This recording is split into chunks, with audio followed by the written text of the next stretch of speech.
Gidakop sa mga tinugyanan sa Cebu City Environment and Natural Resources Office kon Sisenro ang kuloro mga tighabwa sa septic tank. Ang report ni Alan Domingo. Sa unang tanaw murag panel sa kinan sa mga commercial product apan ang sulod nini ang tangke diay nga gisudlan usab sa hinabwa nga hugaw sa tao gikan sa septic tank. Naaktuhan kini sa masakop sa Cebu City Environment and Natural Resources Office kun Sisenro nga naghimo sa ilang operasyon sa sitio balagtan sa barangay Pahina Central. Dihang gipangitaan sa mapapilis, kuwangan matud pa sa rekisito nga mao ang accreditation gikan sa Cebu City LGU.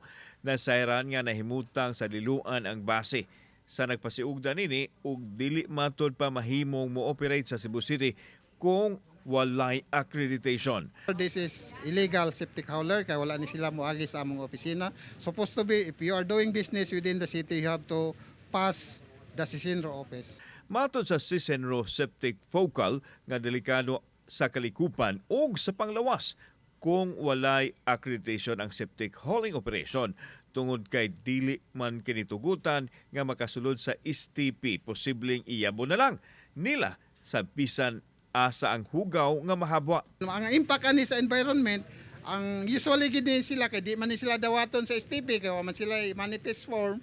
So ilabo gid nila sa bisang asa nga diin sila komportable mo labay.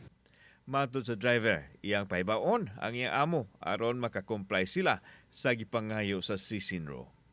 Kung ano ang kailangan na papel, ano mga kailangan makompleto para walang reklamo. Gisyuhan usab sila og citation ticket gumikan sa ilahang violation. Kauban si Clover Lumayag, ako si Alan Domingo. Balitang Bisdak.